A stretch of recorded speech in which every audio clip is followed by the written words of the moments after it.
let's listen to Sister Dr. Grace. She's the medical director of the hospital, but she's also acting executive director as of now. So let her give us a quick update. We've convinced her to just share something.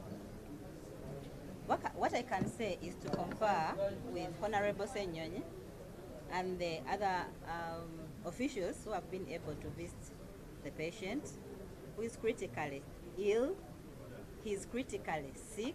What I can say, he needs our love, he needs our prayers, though we cannot declare him dead, but he's critically sick.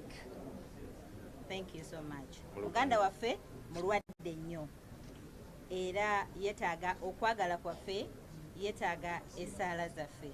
Tumwongere essaala, ffe abasabo tujja kuba tubatuusaako buli ekigenda mu maaso kubanga era tugezaako okukola buli ekisoboka. Mwebale nnyo, mwebale ddala. Kale, thank you. Sister Dr. Grace. My name is Sister Dr. Grace Nanyondo. I'm the medical director, currently acting as the executive director. Thank you. Okay.